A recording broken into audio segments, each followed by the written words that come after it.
ሰላም ለእናንተ ይሁን። የተባረካችሁ ቅዱሳን እንዴት ናችሁ? እኔ መጋቢ ሙሉጌታ አለሙ ከአዲስ አበባ ሰሚት ቦሌ ወንጌል ቤተክርስቲያን መጋቢ ነኝ። ዛሬ እግዚአብሔር ቃል ልነግራችሁ በዚህ ማለዳ መጥቻለሁ። የማካፍላችሁ ቃል ያለው መሳፍንት 11 ላይ ነው። ለሌሎች ሼር አድርጉት፣ ሰዎች መልእክት እንዲሰሙ ሼር ኮፒ ሊንክ አድርጉትና መልእክቱን እንጀምራለን። ዛሬ ይዤላችሁ የመጣሁት መገፋት ለበረከት ነው በሚል አንዳንድ ጊዜ መገፋቶቻችን ለጥቅማችን እንደሆነ ብዙ ሰው እንደሚያስተውል አላውቅምና ዮፍታሔል ስለሚባል ሰው ነው ልነግራችሁ ዛሬ። እንግዲህ ዮፍታሔል በዕብራውያን ምዕራፍ 11 ላይ የእምነት ጀግና እንደሆነ መጽሐፍ ቅዱሳችን ያስተምረናልና የዚህ ሰው የነገሮቹ ጅማሬ የስኬቶቹ ጅማሬ በመገፋት የጀመረ ሰው ነው እና በዚህ ጉዳይ ላይ አብረን እናያለን። አጭር ጸሎት እንጸልያለን። እግዚአብሔር አምላካችን በጌታ በኢየሱስ ክርስቶስ ስም ይህን ቃል እንድንሰማ በዚህ ማለዳ ይህን ዕድል ስለሰጠን ስም ይባረክ። ቃልን ሰምተን እንድናስተውል እንድንጽናና እንድትረዳ እንጸልያለሁ። ተናጋሪ ባሪያን እንድትረዳኝ በኢየሱስ ስም አሜን። መጽሐፍ ቅዱሳችን ያለው የማካፍላችሁ ክፍል ያለው በመሳፍንት ምዕራፍ 11 ላይ ከቁጥር 1 ጀምሮ እንደዚህ ይላል። ገለዓድ ዮፍታሔል ጽኑ ኃያል ሰው የጋለሞታ ሴት ልጅ ነበር። ገለዓድም ዮፍታሔንን ወለደ። የገለዓድ ሚስት ወንዶች ልጆችን ወለደች። ልጆቿ ባደጉ ጊዜ ዮፍታሔልን የልዩ ሴት ልጅ ነህና በአባታችን ቤት አትወርስም ብለው አሳደዱት። ዮፍታሔል ከወንድሞቹ ፊት ሸሽቶ በጦብ ምድር ተቀመጠ።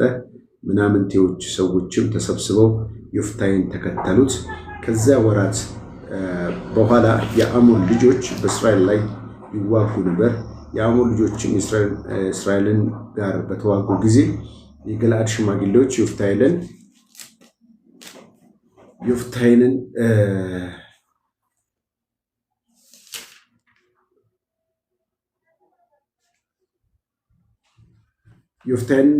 ወደ ምድራቸው ለማምጣት ሄዱ። ዮፍታሔና ከአሞን ልጆች ጋር እንድንዋጋ አለቃችን ሁንልን አሉት። ዮፍታሔን የገለዓድ ሽማግሌዎችን የጠላችሁኝ ከአባቴ ቤትም ያሳደዳችሁኝ እናንተ አይደላችሁምን? አለ። አሁንም በተጨነቃችሁ ጊዜ ለምን ወደ እኔ መጣችሁ? አላቸው። የገለዓድ ሽማግሌዎችም ዮፍታሔን ከእኛ ጋር እንድትወጣ ከአሞን ጋር እንድትዋጋለን፣ ስለዚህ አሁን ወደ አንተ ተመልሰን መጣን። በገለዓድ ሰዎች ሁሉ ላይ አለቃችን ትሆናለህ አሉት። ዮፍታሔልም የገለዓድ ሽማግሌዎችን ከአሞን ልጆች ጋር ለመዋጋት ወደ ሀገሬ ብትመልሱኝ እግዚአብሔር በእጄ አሳልፎ ቢሰጠኝ እኔ አለቃቸው እሆናለሁ አላቸው። በጣም የሚገርም ቃል ነው ይህ ክፍል። ብዙ ሰው መገፋትን አይወድ፣ ነገር ግን የእግዚአብሔር ሐሳብ ያለበት ሰው ሁሌ በመገፋት ሕይወት ውስጥ ከሚገፉት ሰዎች በስተጀርባ ሆኖ የሚሰራ እግዚአብሔር አለ ማለት። በተገፊው የሚገፋ ሁልጊዜ ከባህሪው ከኋላ ነው ያለው፣ ተገፊ ደግሞ ከፊት ለፊት ነው ያለው። ይህም በደንብ አስተውሉ። ለምን መሰላችሁ? የሚገፉ ሰዎች ከኋላ ሲሆኑ፣ አንተን ደግሞ የሚገፉት አንተን ከፊት ሲያስቀድሙ፣ እግረ መንገዳቸው አንድ ሰው መግፋትና መጎተት ልዩነት አለ። ገፊዎች እንደው ስለ መገፋት ህይወትን እንዳስብ ካደረገኝ ነገሮች አንዱ ብዙ ጊዜ የሚጋፉ ሰዎች ህይወታቸው ኋላ ቀሮች ናቸው። የሚጋፉ ሰዎች ህይወታቸው በተንኮል የተሞላ ህይወት ነው። ህይወታቸው ስኬትን ለማግኘት በሌሎች ስኬት ላይ በመራመድ በሌሎች ደስታ ላይ በመራመድ የሚገኝ ነገሮችን የሚጠቀሙ ናቸው ገፊዎች። ስለዚህ ሁልጊዜ ደግሞ አስተውላችሁ ከሆነ የሚገፉ ሰዎች ሲገፉን ወደፊት ነው የሚገፉን፣ ወደፊት ነው። ወደፊት በሚገፉን ሰዓት ውስጥ እኛን የጣሉን ይመስላቸዋል። እኛን ከሆነ ከጨዋታ ውጭ ያደረጉን ይመስላቸዋል።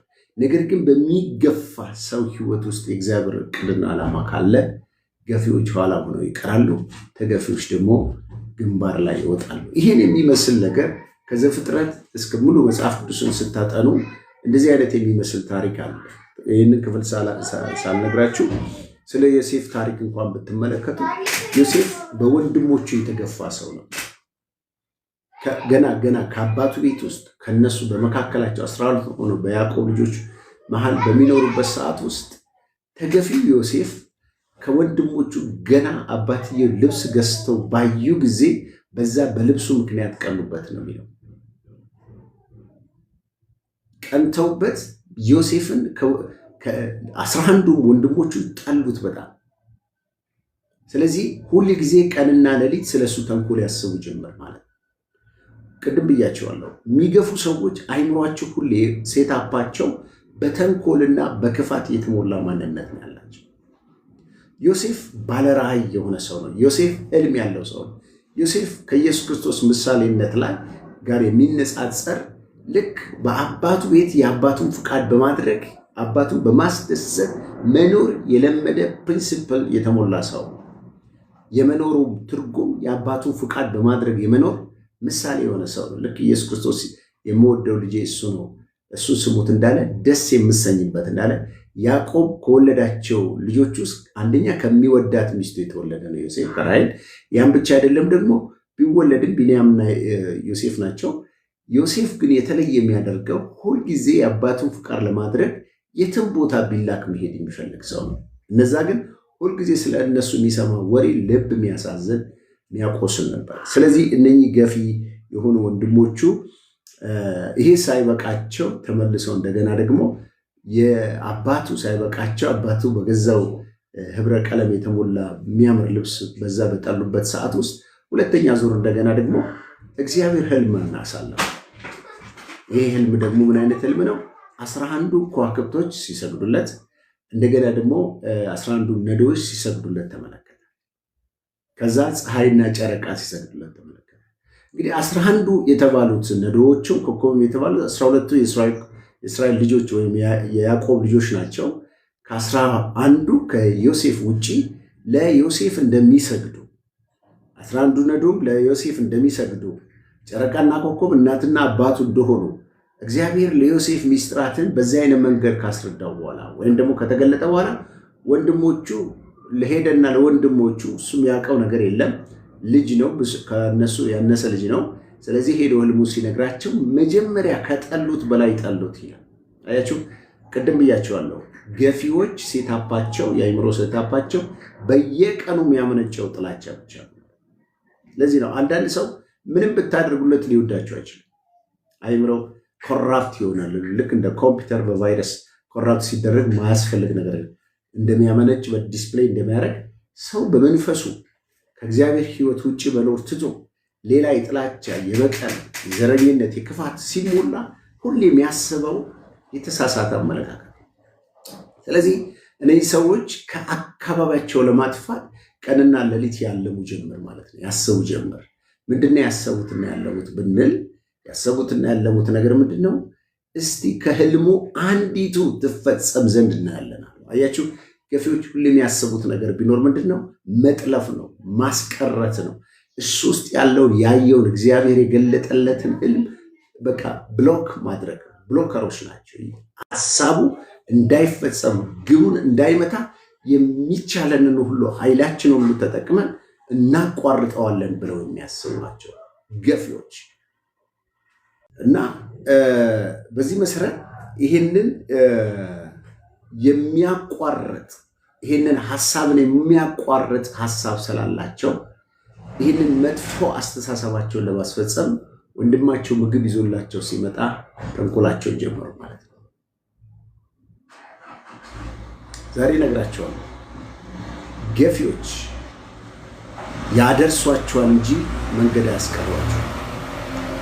ገፊዎች ያደርሷቸዋል እንጂ መንገድ አያስቀሯቸውም። መቼው እግዚአብሔር በእናንተ ውስጥ የጀመረውን ሀሳብ እስከሚፈጽም ድረስ ለገፊዎች ሀሳብ መፈጸም ምክንያት አትሆኑ። ስለዚህ እነዚህ ሰዎች ብዙ ጊዜ ታሪክ ስለምታውቁት እኔ ላካፍላችሁ የፈለግኩት መሳፍንት ምዕራፍ 11 ስለ ዮፍታሔ ነው ልነግራቸው የፈለግኩት። ምክንያቱም ዮፍታሔን መሰሎች እንደ ዮሴፍ አይነቱም ተገፍቶ መጨረሻ ላይ ዮሴፍን ታሪክ ታውቃላችሁ። ወሰዱት፣ ጉድጓድ ውስጥ ከተቱት። ልብሱን ወስደው ደም ቀብተው ለአባታቸው የውሸት ኢንፎርሜሽን አውሬ በላው ሞተ ብለው ልቡን አሳዘኑት። ከዛ ላይ እስማኤል ሰዎች ሸጡት።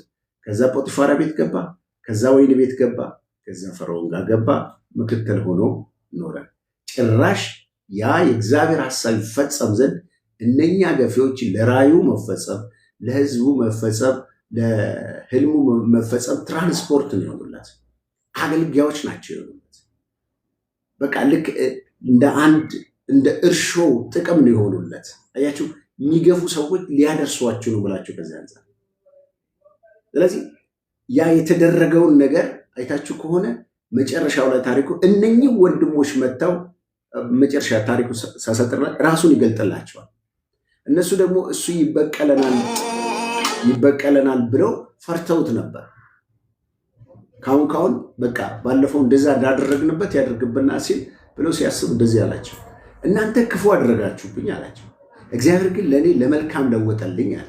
ነገር ግን እናንተ ክፉ ብታደርገው እግዚአብሔር ለመልካም ለወጠልኝ ይልና፣ ነገር ግን እኔ ክፉ አላደርግባቸውም፣ እግዚአብሔር ስለ እናንተ ለመድኃኒትነት ሰደደኝ አላቸውና መጨረሻ ላይ እግዚአብሔር እንደሚጎበኛቸው ሳይጎበኛቸው ከዚህ ምድር እንደሚወጡ እግዚአብሔር የተስፋ ቃል ምድር ላይ እንደሚያደርሳቸው ከነገራቸው በኋላ ነው እንግዲህ ዮሴፍን አጽሙን ወስደውት ኢያሱ ርስት ሲያከፋፍል እንደተናገረው። የሚገርመው ነገር የሚገፋ ሰው እንኳን አይደለም በምድር ርስትና በረከቱን መውረስ ከሞተ በኋላ እንኳን የተስፋ ቃሉ አጥንቱ ጭምር ነው የወረሰው፣ ኪዳኑን ያየው።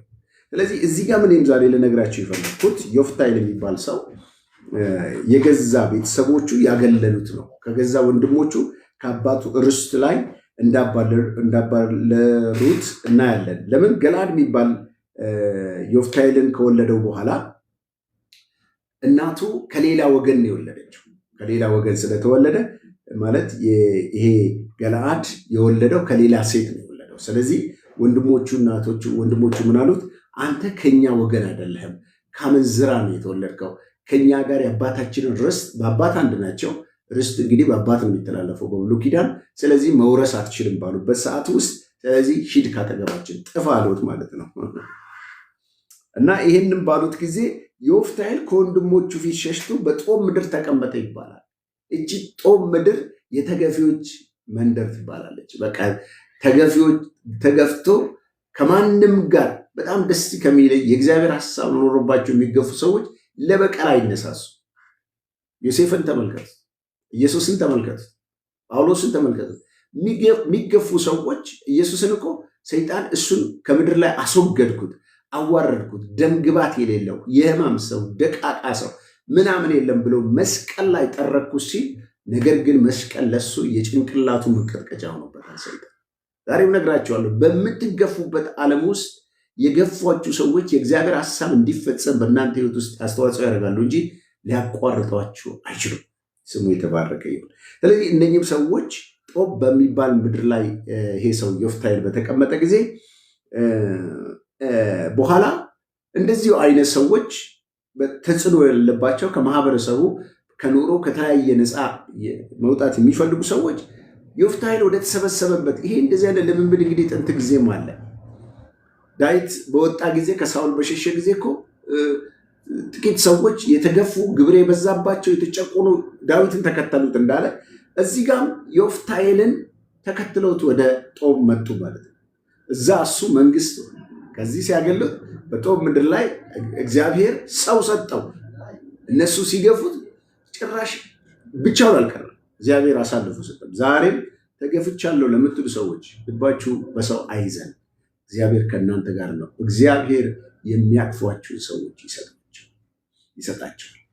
የሚንከባከባችሁ ሰዎች፣ አለንልህ አለንልሽ አይዞሽ የሚሉ ሰዎችን እግዚአብሔር ይሰጣቸዋል።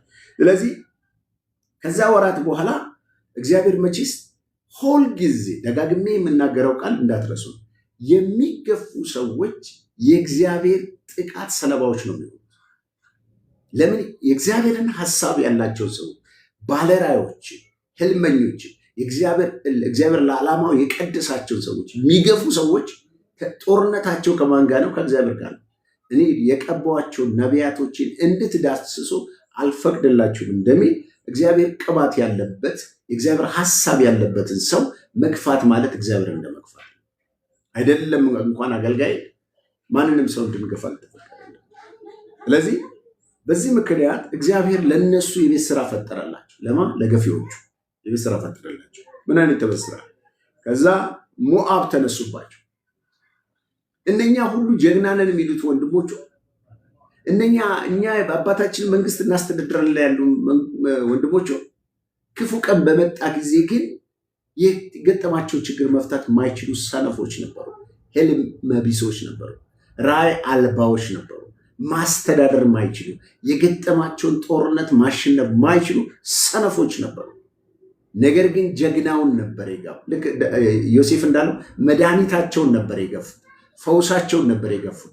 ይሄ ደግሞ ጀግናቸውን የገፉት። እግዚአብሔር ጀግንነትን ያከብራል ማለት እግዚአብሔር ሐሳቡ የተሸከሙ ሰዎች ሁሉ ጊዜ ጀግኖች ናቸው። ስለዚህ በዚህ ምክንያት የሞዓብ ልጆች ከእስራኤል ጋር በተዋጉ ጊዜ ተሸነፉ፣ ተጎዱ። በዛ ጊዜ ምን አደረጉ? አሰቡት፣ አለሙት፣ አቀዱት፣ ሞከሩት። ጦርነቱ እየበረታባቸው ይሄን ነገር ማሸነፍ የሚችለው ዕብራውያን ምዕራፍ 11:32 ላይ ሄዳችሁ አንብቡት። ስለ በእምነታቸው መንግስታትን ድል ነሱ ይልና ስለ ዮፍታሔል ነው፣ ስለ ባርቅ ነው፣ ስለ ማን ልናገር ጊዜ አይበቃኝም ይላል። የዕብራውያን ጸሐፊ እንኳን ሲጽፍ ስለነ ዮፍታሔል ማውራት ሲጀምር ኧረ በጣም ብዙ ድል አለ እያለ ይናገራል። የድል ጀግና ነው እሱ። ባለራዕይ ነው። በበቀል የማያምን ነው። ሲገፋ ነገሩን ለእግዚአብሔር ትቶ እግዚአብሔር የሚጠብቅ ሰው ነው። ስለዚህ በዚህ ምክንያት እነኛ ጦርነታቸው በበረታባቸው ጊዜ እነኚሁ የእስራኤል ሽማግሌዎች ወደ ጦብ መጡ፣ ወደ ዮፍታሔል መጡ። ዮፍታሔል ወይ ያሉት እባክህ ናና እርዳን አሉት። ናና እርዳን እና እሱን ለማምጣት ሄዶ ዮፍታሔልም ከሞዓብ ልጆች ጋር እንድንዋጋ አለቃችን ሁንልን፣ ትናንት ከኛ ጋር አትታይ ያሉት ሰዎች ሲገፏችሁ ቅቤ እንዳለችው እንደተባለ ነው። ቅቤ እንዴት ነው ሰው ጭንቅላት ላይ ወጣሽው ሲላት ተገፍቼ አለች። ስለዚህ የተገፉ ሰዎች አናት ላይ ነው የሚወጡት። አያቸው፣ የተገፉ ሰዎች አናት ላይ ነው የሚወጡት። አያችሁ፣ መጣና ገፍተው ካጠገባችን ራቅ ያሉት ሰዎች እና አለቃችን ራስ ሆነልን አሉት። ጌታ ኢየሱስ ይባላል። ዛሬ ይህንን መልእክት የምትሰሙ ሰዎች ወንድሞች ብትሆኑ እህቶች፣ በብዙ መገፋት በብዙ መጠላት ስቃይ ውስጥ ያላችሁ ሰዎች አይናችሁን ከሰው አንሱ። እግዚአብሔር ከእናንተ ጋር ነው። ትላንት የገፏችሁ ሰዎች፣ ትላንት የነከሷችሁ ሰዎች፣ ትላንት ስማቸውን ያጠፉ ሰዎች መጥተው እግራችሁ ላይ ይወድቃሉ። መጥተው ያቅፏቸዋል። መጥተው አድኝን አደነን ይለዋቸዋል። በእርግጠኝነት ሙሉ ታሪክ መጽሐፉን መስበክ ይችላሉ። እንደዚህ አይነት የሚመስል ብዙ ታሪክ ስላለ ዮፍታሔልም የገለዓድን ሽማግሌው ምን አላቸው? የጠላችሁኝ ከአባቴ ርስት ያባረራችሁ ያልነበራችሁ ዛሬ ምን መጣ? እግዚአብሔር መጣ። ለተገፊዎች ጎን እግዚአብሔር ይቆማል። እግዚአብሔር መጣ። አይገርምም?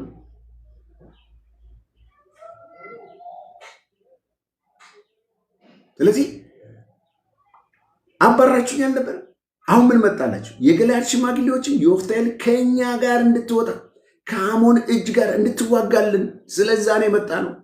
ሞክረነዋል። እኔ ላብራራው። ሞክረነዋል።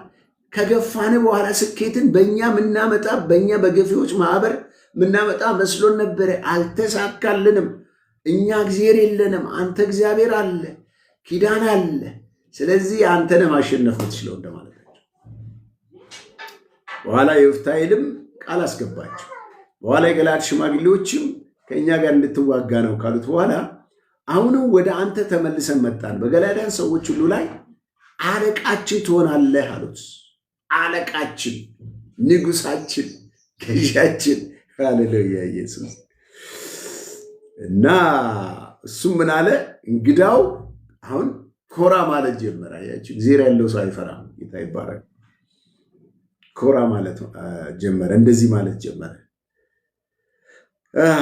የገለዓድ ሽማግሌዎች ዮፍታሔልን እግዚአብሔር በመካከላችን ምስክር ይሆን፣ በእርግጥ እንደ ቃል ምንድነው ከፍ ብዬ ላንበርና ምን አለ እሱ ከአሞን ልጆች ጋር ለመዋጋት ወደ አገሬ ብትመልሱኝ እግዚአብሔር በእጄ አሳልፎ ቢሰጠኝ እኔን አለቃችሁ እሆናለሁ አላቸው።